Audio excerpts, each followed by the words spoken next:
Hello and welcome to busyworksbeats.com. This video is for the beginners and the amateurs who want to learn how to mix like the pros.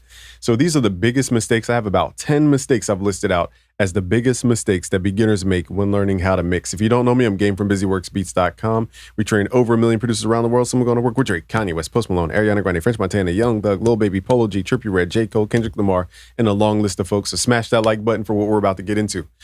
So before I get into the actual how-to, here's the problem that we all have. Okay, we hop on the internet and we want to learn. Now, as a beginner, we need to know step by step by step because we don't even have a hypothesis on what's right, what's wrong, where to go, what to click on. So we follow person A, and person A tells us to do this, this, this, this, and this. And then we log in the next day and we find something interesting from person B. And then person B says, do that, and that. So now we're like, okay, do I do this, and then that? Like, how do I combine those two? They never explain. So the biggest myth, before I get into all this, is that when you're learning how to mix, mixing is not like a technical answer. It's not like a formula where 1 + 1 = 2. It's like 3 - 1 = 2, 4 - 2 = 2, 7 - 5 = 2. There's all these ways to get to the same thing. So instead of looking up like technical how to mix, look up, the sound of XXXTentacion, the sound of the Beatles, the sound of whoever you respect, Drake, Kendrick Lamar, the sound of Bad Bunny, all these different people, because it's the sound of that we're trying to get to. It's not like a technical thing, okay? Because that's why you guys are getting confused, because you can be right technically, but also be wrong and be right, okay? So like, who told XXXTentacion to slap distortion over the entire track? Like, that's not a technical way to mix, but that created his sound. So without further ado, let's get into the first mistake. The first mistake is cutting too much mid-frequency out of your track. So let's just use a simple EQ to demonstrate this. So this is like a Travis Scott reference track. Now what I'm going to do is overly cut the mids because most people think lows and highs make up a song. And we're going to scoop out the middle. And it just feels like hollow mess. Feels very imbalanced. And all I did was cut 6 dB. So here's before.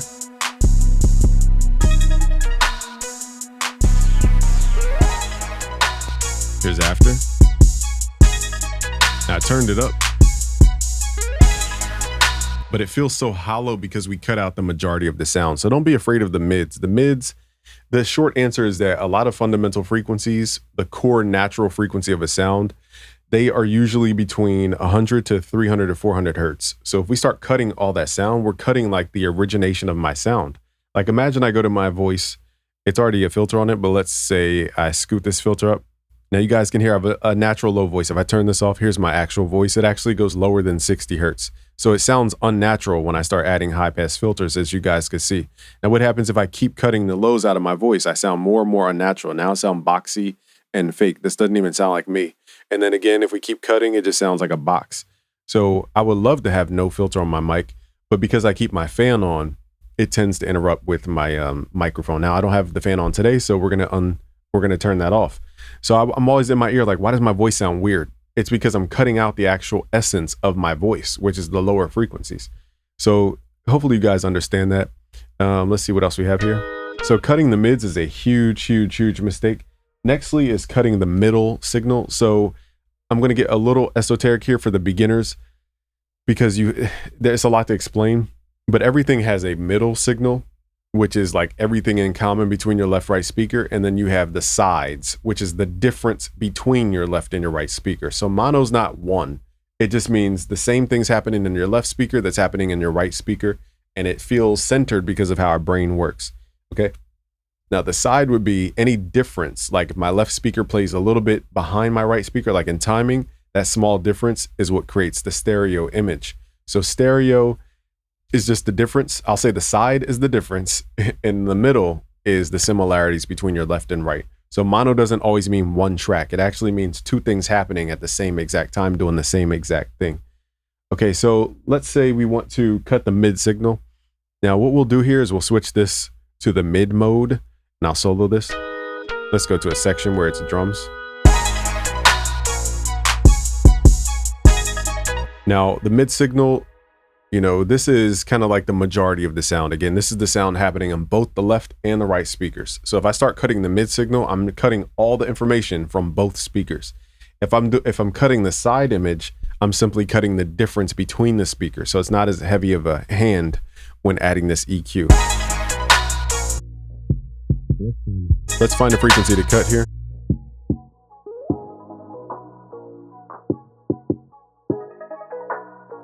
A lot of those sounds stacking up around here. Let's cut their fundamental frequency.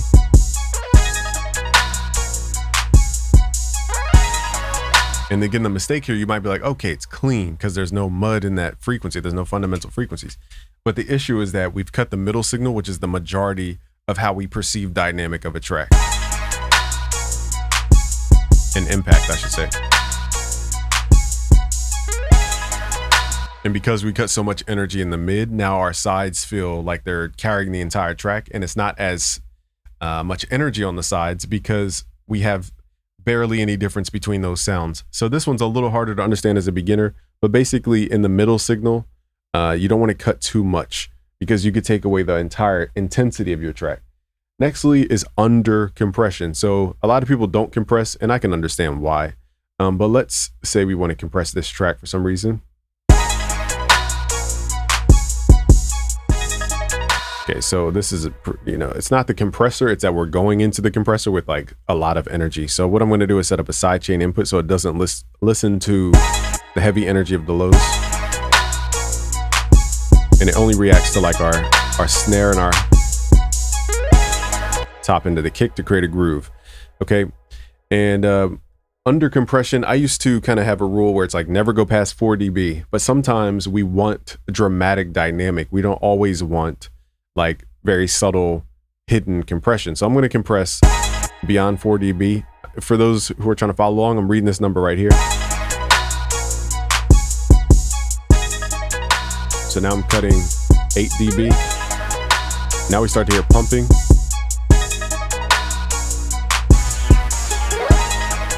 Let's introduce more signal to the sound.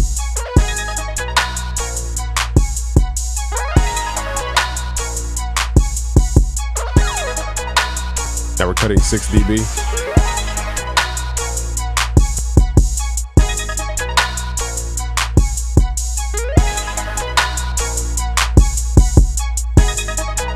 Now I'm bringing in the dry level, the original signal, to thicken out the sound a little bit.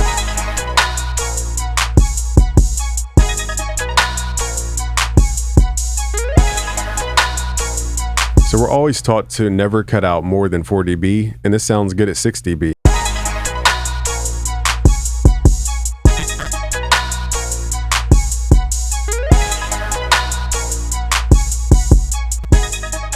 So here's without compression.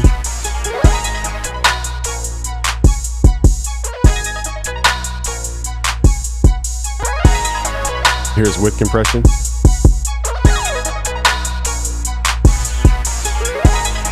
So it definitely adds dynamic, and I was always taught to try to stay away from overly compressing, but sometimes it depends on what you guys are going for. Again, there's no hard rule for compression. There's no hard rule for anything really in mixing.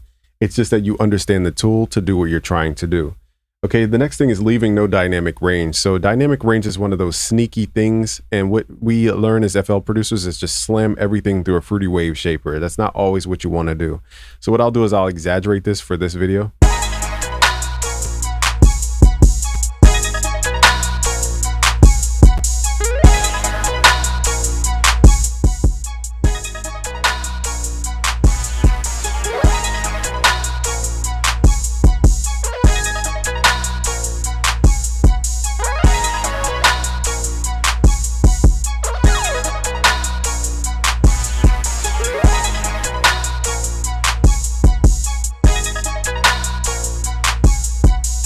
All right, so this is where we're just slamming everything through that saturator, and then it's trying to cover up all the mistakes we made in the mix by adding more harmonics and more grit. But the problem is now the track's not moving. There's no movement in the track.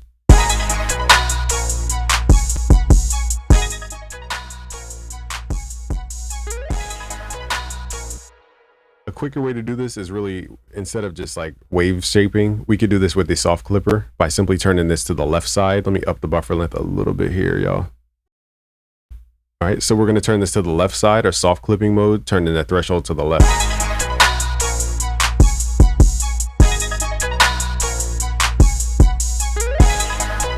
So we're strangling those dynamics. I know it's harder to hear because I'm not A-Bing this as much, but basically we are shaving off a lot of the top of the audio, and it's compressing the signal to where we're not getting a lot of ups and downs.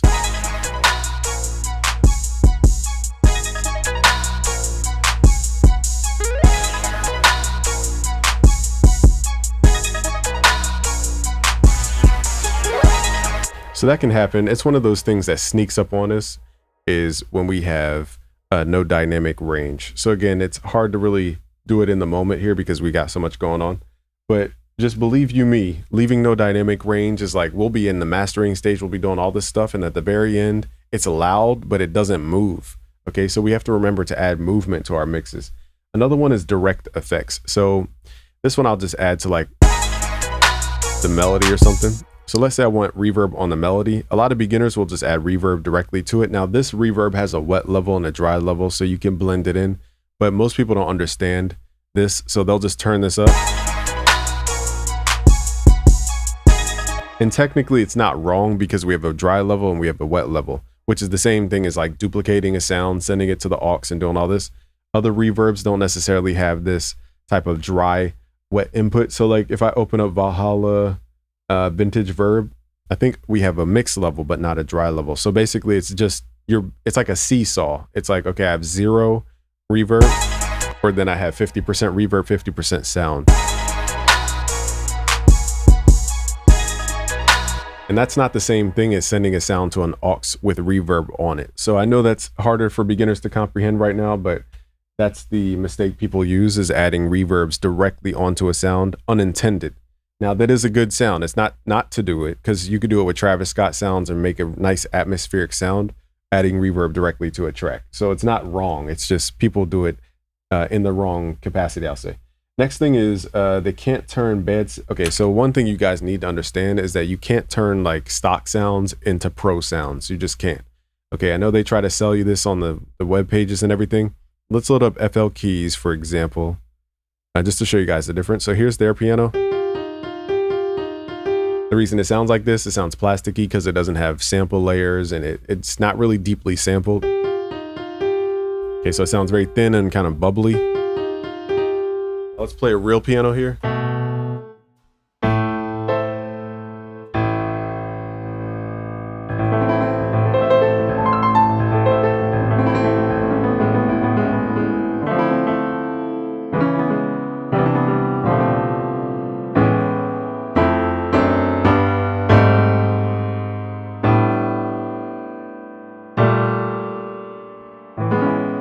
Okay, that sounds much more rich and full than this plastic piano. And again, you guys won't understand that until you hear in real time the difference between a real keyboard sound that's worth like thousands of dollars versus like stock plugins. Now, we'll say Logic Pro stock sounds are extremely good. If you want anything close to like a real keyboard sound, try the Roland Cloud. They have really good sound. So that's more for producers, but I just want you guys to save time because most people are going to go online. They're going to look up how to turn FL Keys into a real piano. There's no way you're turning this sound into this. There's zero way, okay? Because it doesn't have the makeup of that sound. You're never going to convert that sound to that sound ever. So I think a lot of beginners are trying to like start with stock sounds that aren't good and like bad sounds, and they're trying to like mix their way to make it sound good, and you're just wasting your time. There's no amount of mixing techniques, no amount of tutorials. You're not going to push a sound all the way to a pro sound. So that's why I'd recommend you guys to stop wasting your time on videos like that. It starts with the source sound.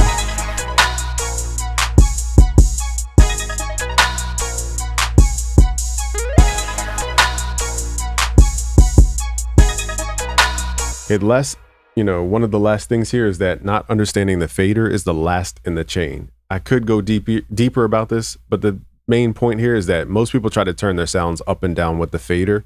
This is after all of your effects. So let's find like a kick or something. So this kick goes through a lot of effects. So let's say I'm just trying to like turn the kick up into the wave shaper. Me turning this fader up is not going to turn it up into the wave shaper. It's just going to turn it up. It's not getting more crunch. But if I use something like an EQ2 and turn up the actual gain knob here, now I'm actually turning up the gain into the wave shaper to give it that sound. So the fader is last, okay, in the chain. Very important.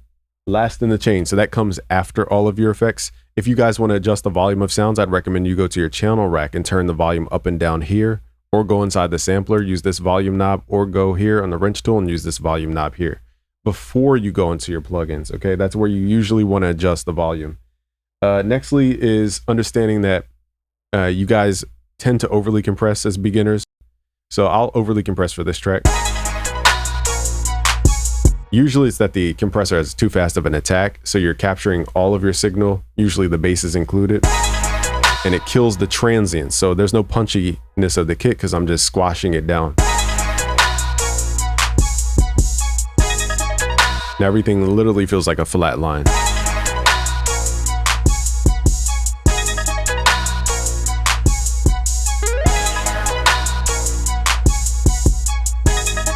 And it does sound good as far as like how it compresses and pulls down the volume, but what we're missing though is the pointiness. So this is where a lot of beginners don't leave enough dynamic range. So try not to compress your entire track or over compress your entire track. Again, compression gets a little in the weeds.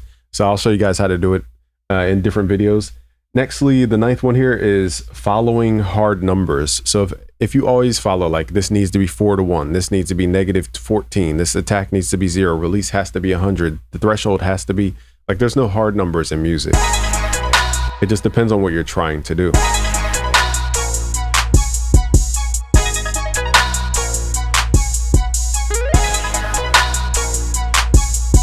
So all those infographics and everything, they might be great starting points, but if you guys get caught up on numbers, like where should your kick be? A kick is a great example, especially on this track.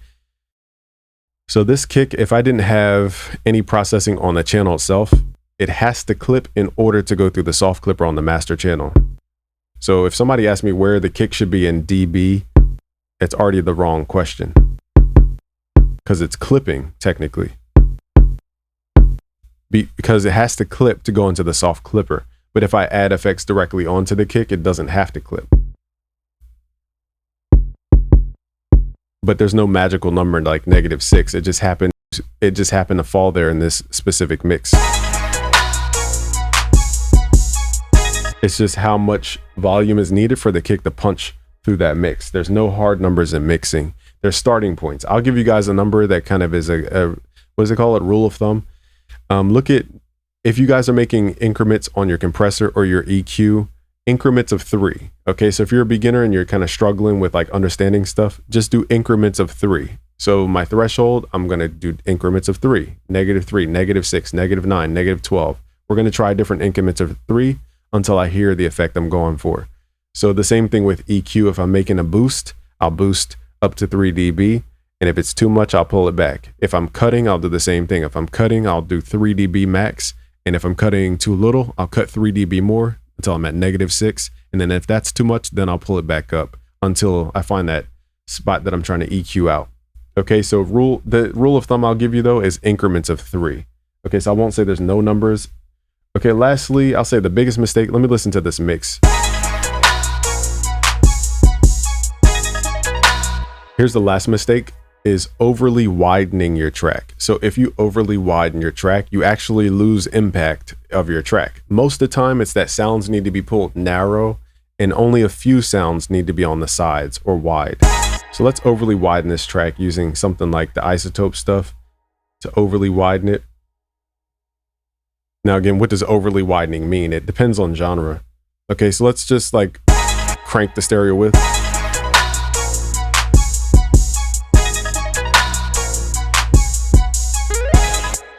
There's not only phase issues, but we're losing some of that punch of the kick. And it just feels sloppier, wider.